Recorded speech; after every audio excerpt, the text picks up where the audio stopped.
والمؤمنون والمؤمنات بعضهم أولياء بعض يأمرون بالمعروف وينهون عن المنكر ويقيمون الصلاة ويؤتون الزكاة ويطيعون الله ورسوله أولئك سيرحمهم الله إن الله عزيز حكيم۔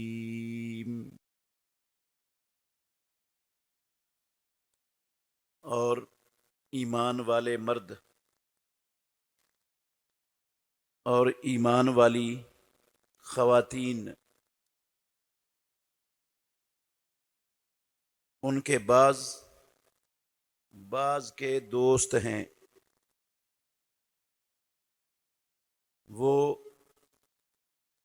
نیکی کا حکم دیتے ہیں، برائی سے منع کرتے ہیں، اور نماز قائم کرتے ہیں اور زکوٰۃ ادا کرتے ہیں، اور وہ اللہ کی اور اللہ کے رسول کی اطاعت اور فرما برداری کرتے ہیں۔ یہی لوگ ہیں ان قریب اللہ رب العالمین ان پر رحمتیں نازل فرمائے گا۔ یقیناً اللہ رب العالمین سب پر غالب حکمت والا ہے۔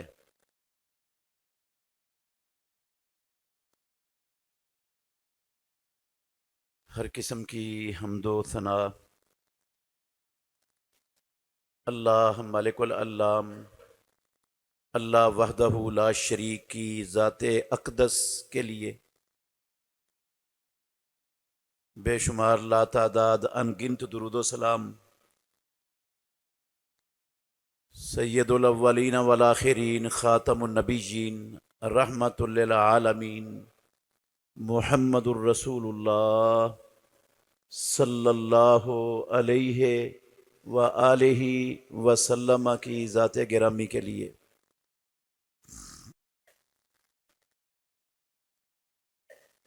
عزیز بھائیوں، قابل احترام بزرگوں اور میری معزز مسلمان بہنوں،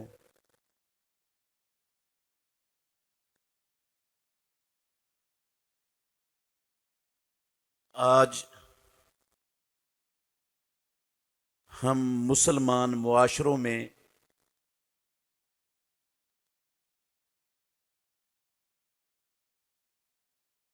دیکھتے ہیں تو ہر طرف نافرمانیاں ہی نافرمانیاں ہیں، گناہ ہی گناہ ہیں۔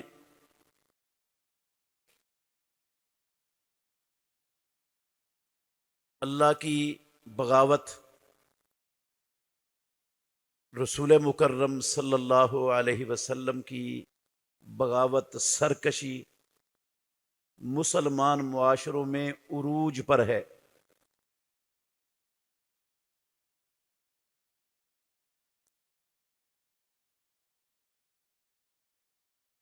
کوئی ایسی نافرمانی، کوئی گناہ، کوئی سرکشی اور بغاوت، کوئی جرم جو نوح علیہ السلام سے لے کر عیسیٰ علیہ السلام کی امتوں کے اندر پائے جاتے تھے،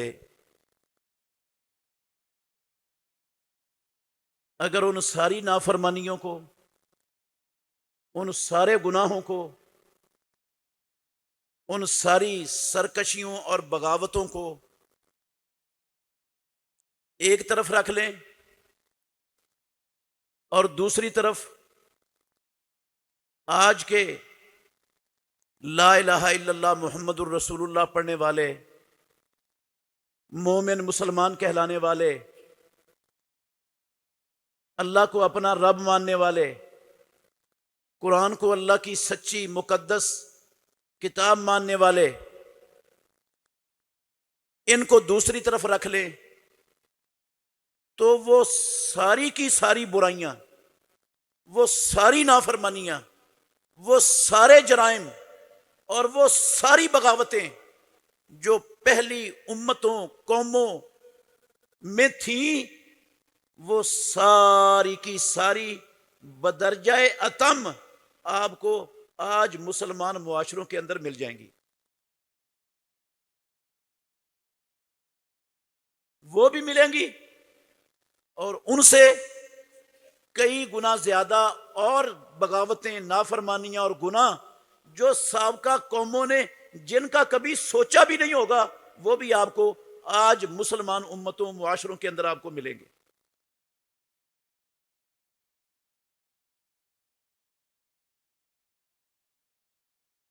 آپ دیکھ لیں، نوح علیہ الصلوۃ والسلام کو اللہ رب العالمین نے جس امت میں، جن لوگوں میں نبی بنا کر بھیجا نا، ان میں اللہ کے علاوہ غیر اللہ کی عبادت، غیر اللہ کی پوجا پرستش عروج پر تھی.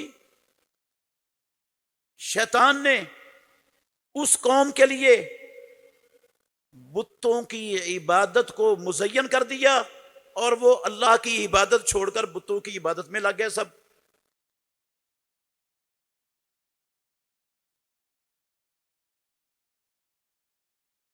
ساڑھے 900 سال نوح علیہ الصلوۃ والسلام نے اپنی قوم کے ان شرک کی دلدل کے اندر دھنسے ہوئے، شرک کے اندر بری طرح لتھڑے ہوئے لوگوں کو دعوت دی، لیکن وہ ٹس سے مس بھی نہیں ہوئے. انہوں نے پرواہ کوئی نہیں کی، الٹا نوح علیہ الصلوۃ والسلام کا مذاق اڑاتے، آپ پر طنز کرتے، آپ کو اذیتیں اور تکلیفیں پہنچانے کی آخری حد تک جاتے.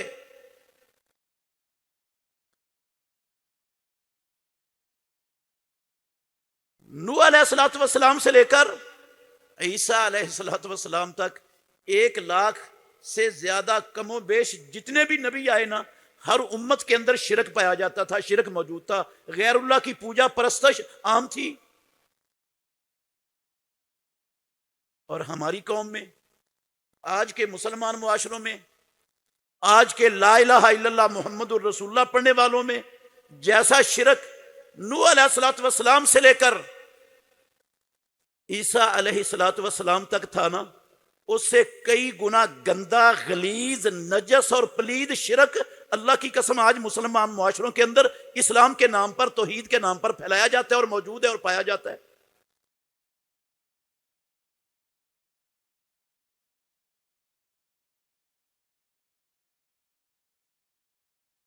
بدعات اور خرافات جو جاہلیت کے معاشرے کا ترہ امتیاز ہوتی تھی، وہ ساری جاہلیت کی خرافات، بدعات، جاہلیت کے وہ توہم پرستی کے نظریات، وہ آج مسلمان معاشروں میں اسی طرح پائے جاتے ہیں جس طرح ان امتوں میں پائے جاتے تھے.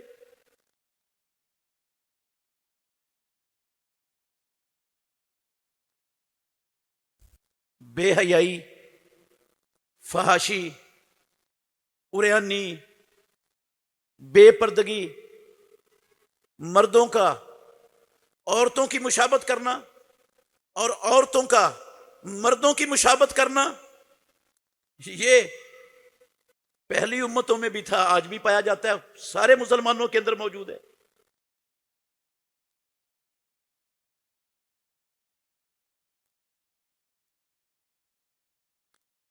سود اہل کتاب کی ساری امتوں میں موجود تھا، آج بھی سود موجود ہے۔ مسلمان معاشرے سارے کے سارے سر کے بالوں سے لے کر اللہ کے گھر میں کھڑا ہوں پاؤں کے ناخنوں تک یہ سود کی غلاظت کے اندر بری طرح لتڑے ہوئے ہیں آج کے مسلمان معاشرے۔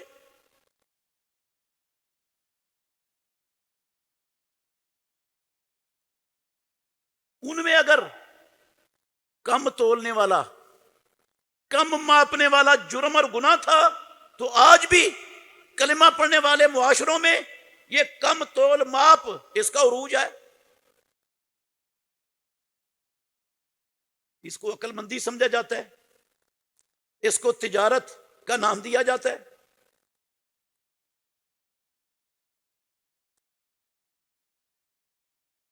وزن چیز کا کچھ ہوتا ہے، لکھا ہوا پیکٹ کے اوپر کچھ اور ہوتا ہے، چل رہا ہے مسلمان معاشروں میں۔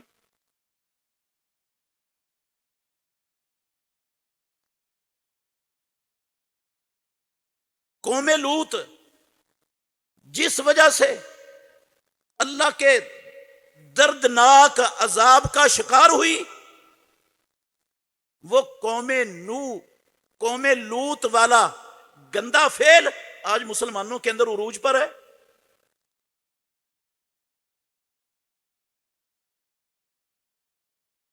آپ پورا قرآن پڑھ لیں، تاریخ کا ایک ایک ورق چھان ماریں، میں نے دعوے سے کہا ہے جتنے گناہ وہ نوح علیہ الصلوۃ والسلام سے لے کر عیسیٰ علیہ الصلوۃ والسلام کی نافرمانی کرنے والی قوموں کے اندر موجود تھے، وہ سارے کے سارے آج کلمہ پڑھنے والوں میں بدرجہ اتم موجود ہے۔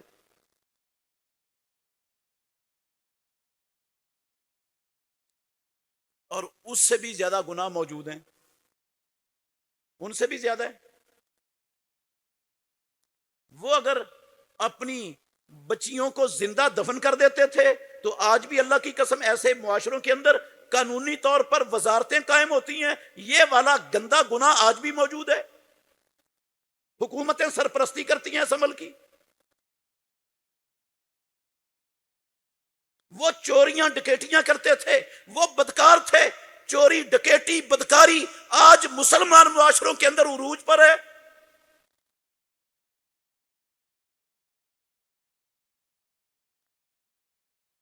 رشوت، کرپشن، ملاوٹ، خیانت، دھوکہ، فراڈ، دو نمبری، قبضہ مافیا، یہ سارا کچھ بہت بہت ہر بندہ ہی جانتا ہے کس قدر عام ہے، کس قدر مستحکم ہے ہمارے معاشرے میں یہ برائیاں۔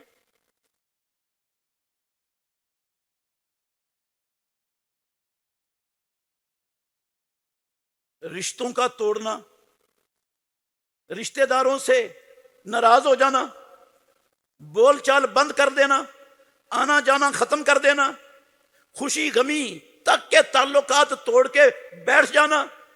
اللہ کی قسم ہر خاندان کے اندر، ہر گھر کے اندر یہ بغاوت اللہ کی، اللہ کے نبی کی پائی جاتی ہے، ہر بندہ جانتا ہے۔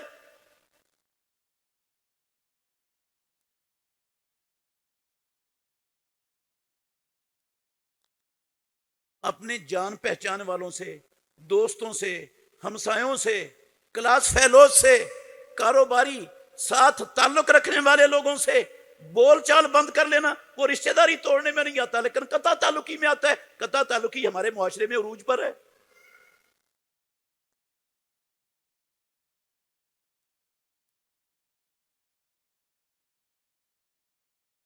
سابقہ اللہ کی نافرمان قومیں، نبیوں کی دعوت کو ٹھکرانے والی، انبیاء کو جھٹلانے والی، انبیاء کی تکذیب کرنے والی قومیں، اگر ناحق قتل و غارت ان میں پایا جاتا تھا، جاہلی معاشروں میں پایا جاتا تھا، آج اللہ کی قسم بترجہ اتم ان سے بھی بڑھ کر ناحق قتل و غارت مسلمانوں کے اندر بھی موجود ہے۔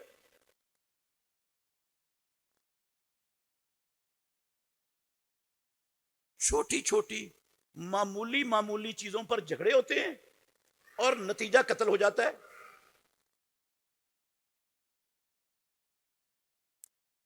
خاندان خود اپنے افراد کو قتل کر دیتے، بھائی بھائی کا گلا کاٹ دیتے،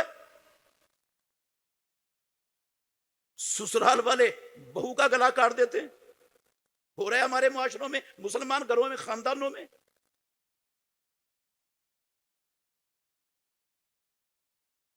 بیویاں اپنے آشناؤں کے ساتھ مل کر خامدوں کو قتل کر دیتی ہیں. آئے روز اخباروں میں یہ خبریں پڑھتے ہیں، یہ واقعات عام ہیں،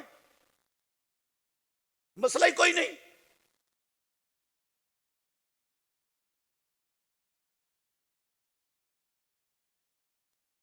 اپنے اپنے مفاد کی خاطر اللہ اور اللہ کے رسول کے ہر فرمان کو اللہ کی قسم پامال کرنا، روندنا، یہ مسلمان معاشرے میں آج ہر بندے کے اندر موجود ہے.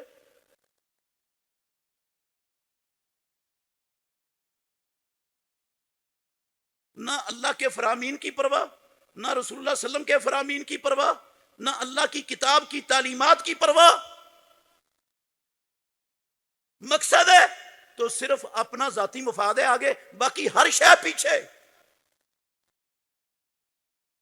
پورا معاشرہ مسلمانوں کا اس دلدل کے اندر دھنسا پڑا ہے.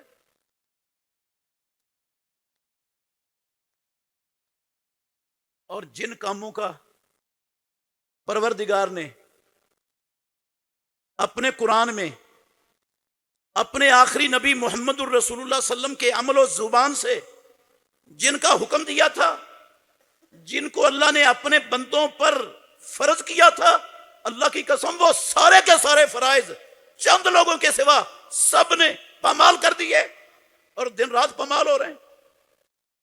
آپ دیکھ لیں، کلمہ پڑھنے کے بعد سب سے بڑا فریضہ 5 وقت کی باجماعت نماز ہے، کس طرح پامال ہو رہا ہے مسلمان معاشروں میں. کتنے لوگ ہیں جو 5 وقت کی باجماعت نماز پڑھنے کا اہتمام کرتے ہیں، جن کو 5 وقت کی باجماعت نماز سے شغف ہے، تعلق ہے. کتنے لوگ ہیں مسلمان معاشروں میں؟ اکثریت ہماری اللہ کی قسم اللہ کے سب سے بڑے فرض کے ادا کرنے کو، مسجد میں آنے کو اپنے وقت کا ضیاع سمجھتے ہیں. مسلمان ہیں.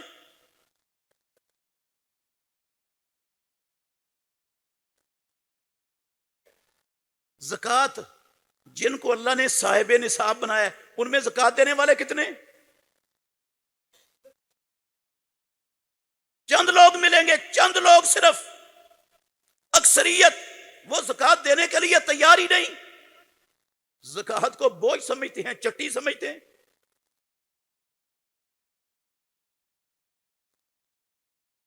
رمضان المبارک کے روزے جو اسلام کا رکن ہے، اس کو رکھنے والے کتنے ہمارے معاشروں میں ہوتے ہیں؟ گرمیوں میں تو کجا، اللہ کی قسم سردیوں میں جب چھوٹے دن ہوتے ہیں، جب پیاس کا بھوک کا مسئلہ بھی نہیں ہوتا، 90% لوگ اس وقت بھی روزے نہیں رکھتے. مسلمان ہیں.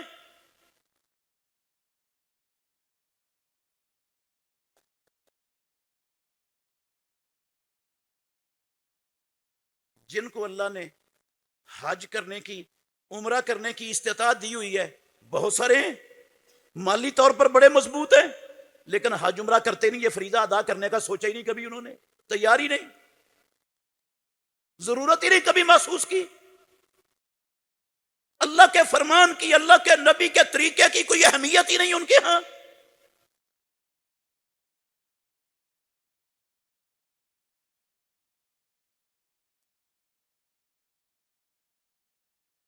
اللہ کی زمین پر ظلم و ستم کو ختم کرنا، عدل و انصاف کو قائم کرنا، یہ اللہ کا حکم ہے، اللہ کے نبیوں کا طریقہ ہے. محمد الرسول اللہ صلی اللہ علیہ وسلم کی پوری مدنی زندگی اس عمل کے اندر گزری ہے. آج کتنے لوگ ہیں مسلمانوں میں جو اس ذمہ داری، اس فریضے سے عہدہ برا ہونے کے لیے تیار ہیں؟ میں اللہ کی قسم بڑے دکھ سے کہتا ہوں، تکلیف ہے مجھے بڑی. اللہ کے دین کو چھپانا، اللہ کے دین کی تحریف کرنا، اللہ کے دین کو مسخ کرنا، اپنی مرضی کا دین لوگوں کو اپنا خود تیار کر کے پیش کرنا، یہ ممبر و محراب سے یہ ماشاءاللہ کام سرے عام چل رہا ہے۔ یہودیوں عیسائیوں کو بھی شرم آ جائے گی اس پر، اللہ کی قسم، جو مسلمانوں کے ممبر و محرابوں سے ہو رہا ہے دین کے ساتھ۔ صرف یہودی عیسائی دین کو نہیں چھپاتے تھے، آج کے مسلمان ممبر و محراب کے وارث، نبی کے وارث کہلانے والے، وہ بھی دین کو چھپا کر اللہ کی قسم بیٹھے ہوئے ہیں۔ دین لوگوں تک پہنچانے کے لیے تیار ہی نہیں، دین بتایا ہی نہیں جاتا، سنایا ہی نہیں جاتا۔ حق کہنے سے ان کی زبانیں گونگ ہیں، ہونٹ سلے ہوئے ہیں، باطل کے لیے وہ کینچی کی طرح زبانیں چلتی ہیں۔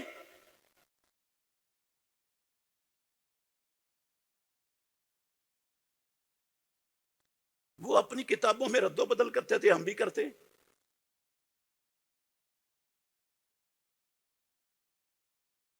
وہ اللہ کے حکموں کے آنے کے بعد پارٹیوں میں، فرقوں میں، گروہوں میں تقسیم ہوتے تھے۔ اللہ کی قسم ان سے کئی گنا بڑھ کر ہم ہوتے ہیں۔ قرآن ہمارے پاس ہے، نبی کی سنت ہمارے پاس ہے، اللہ کے قرآن سے، نبی نے اپنی سنت سے سارے بکھرے ہوئے لوگوں کو، ایک دوسرے کے دشمنوں کو، ایک دوسرے کے لہو کے پیاسوں کو، ایک دوسرے کے مال کے بھوکوں کو، ایک دوسرے کی عزتوں کے ڈاکوؤں کو، اللہ کی قسم ہر شر گند سے پاک کر کے ان کو ایک جسم ایک جان بنا دیا تھا۔ آج اس کا نام و نشان ہمیں اپنے مسلمان معاشروں کے اندر نظر ہی نہیں آتا۔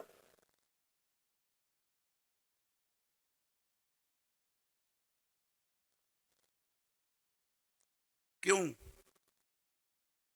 یہ سارا کچھ کیوں ہے میرے بھائیوں؟ اس کا ذمہ دار کون ہے؟ اور اس کا کوئی حل اور علاج بھی ہے یا کوئی نہیں ہے؟ کائنات میں ایسے ہی چلنا ہے؟ ان سوالوں کے جواب انشاءاللہ الرحمن میں نے آپ کو سمجھانے ہیں۔ سارے سوالوں کے جواب آج کے خطبے میں ممکن نہیں، کوئی 4-5 خطبے انشاءاللہ الرحمن یہ باتیں سمجھانے کے لیے وہ درکار ہیں، اور میں انشاءاللہ سمجھانے کی پوری کوشش کروں گا۔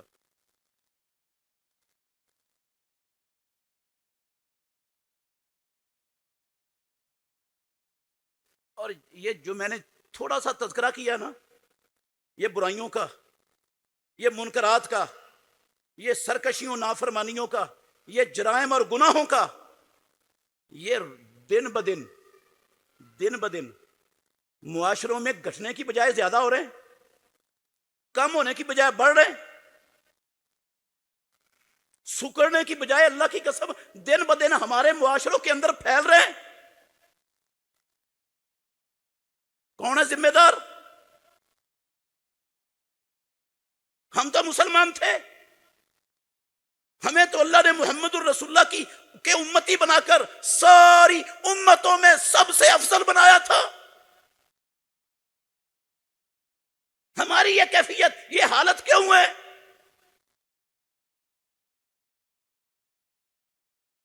اور جب یہ والی حالت ہوگی، یہ کیفیت ہوگی، اللہ کے حکموں کو 24 گھنٹے پامال ہر بندہ کر رہا ہوگا، نبی مکرم کی مخالفت پر کمر باندھی ہوئی ہوگی، صبح سے لے کر شام تک اللہ اور اس کے رسول کے فرامین قدموں تلے مسلے اور روندے جا رہے ہوں گے،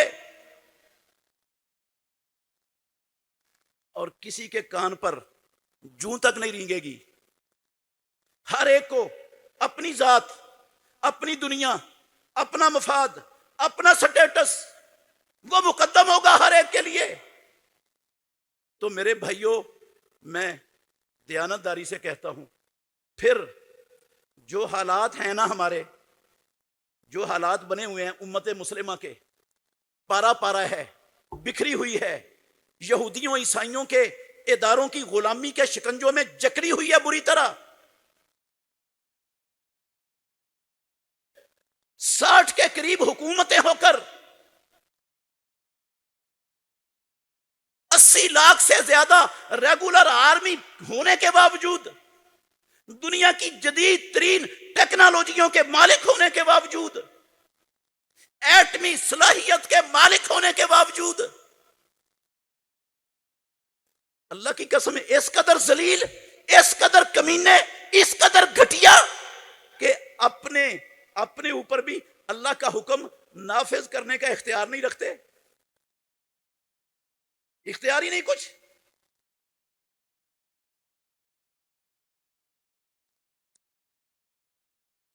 یہ نتیجہ تو نکلنا تھا۔ جو قومیں دین سے بغاوت کرتی ہیں، رب سے بغاوت کرتی ہیں، نبی سے جو معاشرے بغاوت کرتے ہیں، جو معاشرے محرمات کے رسیہ ہو جاتے ہیں، گناہوں کے دل دادا ہو جاتے ہیں، ہر وقت نافرمانی ان کے معاشرے میں دن رات 24 گھنٹے سرداری کر رہی ہوتی ہے، بڑھتی ہے اور پھیلتی ہے، پھولتی ہے، اس کے سامنے کوئی رکاوٹ نہیں ہوتی، پھر آسمانوں والا رب دنیا میں یہ ذلتیں ان کا مقدر بنا دیتا ہے، ان معاشروں کا اور ان قوموں کا۔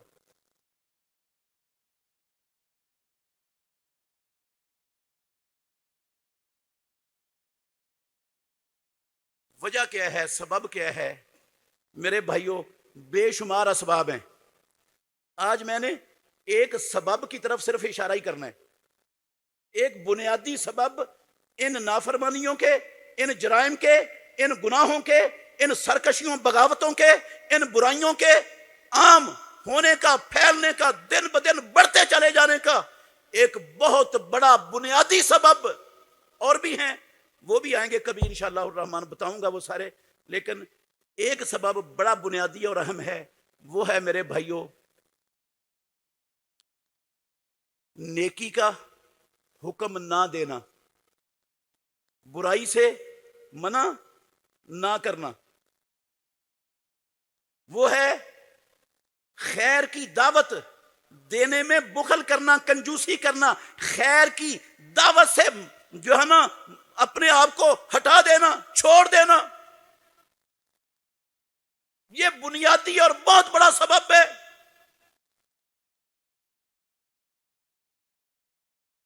جب آپ غور کریں تھوڑا سا، جب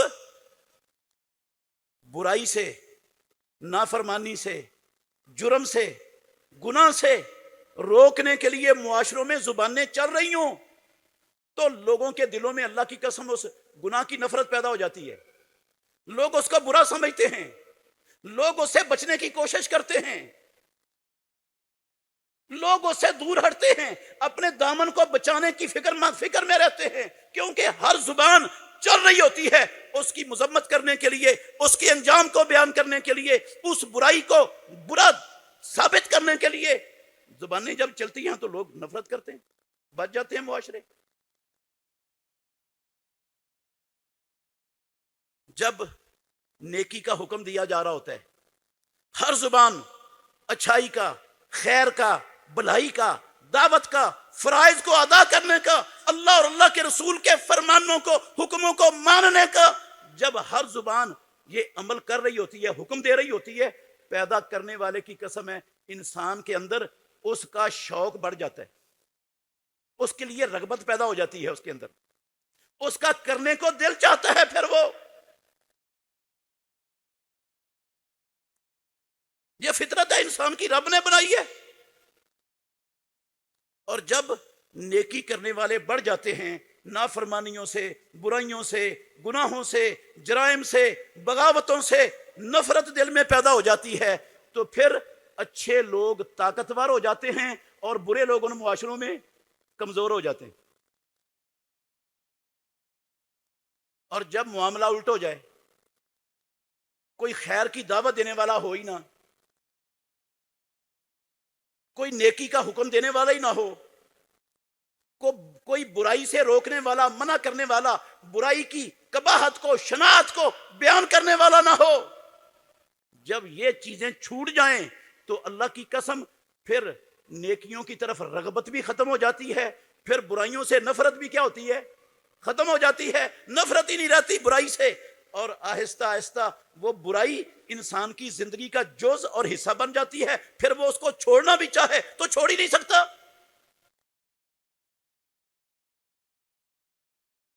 اور جب ایک مرتبہ یہ بیج دل کے اندر پڑ جائے اور یہ کام چھوٹا رہے، اللہ کی قسم وہ تناور درخت بن جاتا ہے، اس کی جڑیں پورے معاشرے کے اندر پھیل جاتی ہیں، پورے معاشرے کو اس کا اثر اپنے لپیٹ میں لے لیتا ہے۔ پھر جو اچھے لوگ ہوتے ہیں نا، اچھے لوگ وہ کمزور ہو جاتے ہیں، جو شریر، گندے، غلیظ، بدتر، بدکار، شیطانی صفت لوگ ہوتے ہیں، اللہ کی قسم معاشروں کے اندر وہ طاقتور اور مضبوط ہو جاتے ہیں۔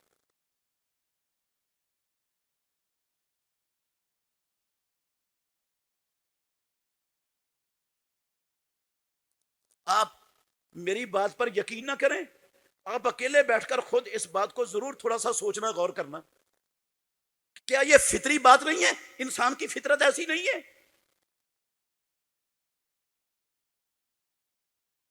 اور یہ خیر کی دعوت دینا، نیکیوں کا حکم دینا، برائیوں سے معاشرے کے لوگوں کو روکنا، منع کرنا، میرے بھائیوں، یہ اللہ کی قسم اٹھا کے کہتا ہوں، اللہ کے گھر میں کھڑا ہوں، میں دسیوں دلائل اس پر دے سکتا ہوں، یہ اسلام کے جو بڑے بڑے فرائض ہیں نا، اب مسلمانوں پر اللہ نے جو بڑے بڑے فرائض عائد کیے ہیں اپنے بندوں پر، اللہ کے نبی نے جن فرائض کا مکلف بنایا ہے مسلمانوں کو، ان بڑے بڑے فرائض میں سے ایک بہت بڑا فریضہ ہے یہ۔ اسلام کے جو بڑے بڑے فرائض ہیں، ان فرائض میں سے ایک بہت بڑا فریضہ ہے یہ، خیر کی دعوت دینا، نیکی کا حکم دینا، برائی سے منع کرنا، روکنا۔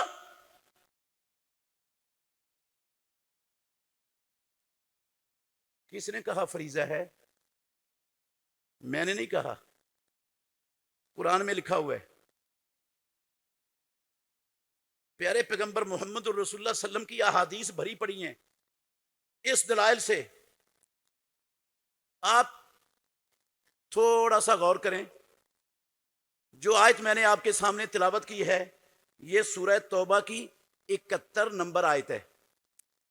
دوبارہ سنیں پروردگار کیا کہہ رہا ہے، جو شروع میں آیت پڑھی تھی، والمؤمنون والمؤمنات بعضهم اولیاء بعض۔ جو مومن مرد ہیں نا، ایمان والے مرد اور ایمان والی خواتین، عورتیں، بعضهم اولیاء بعض، یہ آپس میں ایک دوسرے کے دوست ہیں، ایک دوسرے کے ہمدرد ہیں، ایک دوسرے کے خیر خواہ ہیں، ایک دوسرے کے غم خوار ہیں، ایک دوسرے کے مددگار ہیں۔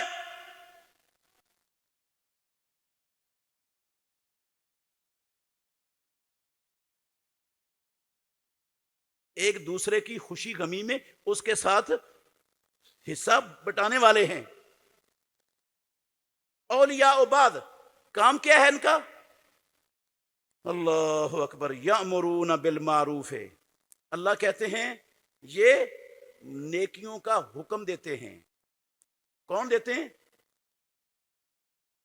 مسجد کا خطیب صرف؟ مسجد کا امام بس؟ یہ ان کا کام ہے؟ والمومنون والمومنات کا کیا مطلب ہے؟ والمومنون کا مطلب یہ دنیا کی کسی ڈکشنری میں مجھے دکھا سکتا ہے کوئی بندہ کہ والمومنون کا مطلب ہو جو کسی مدرسے کا سند یافتہ ہو، جو امام ابو حنیفہ بن جائے، جو امام شافعی بن جائے، جو مالک احمد بن حنبل بن جائے، جو امام بخاری مسلم بن جائے، جو ابو داود ترمذی نسائی بن جائے، وہ یہ کام کرے؟ کیا مومنون والمومنات کا یہ مطلب ہے؟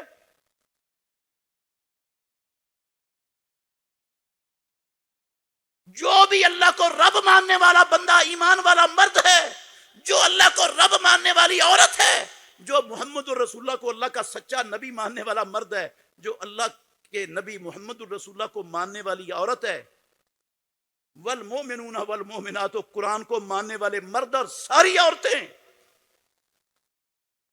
جتنے بھی ایمان والے مرد ہیں رب کی زمین پر، جتنی بھی ایمان والی عورتیں ہیں، والمومنون والمومنات، جمع کے سیغے ہیں دونوں۔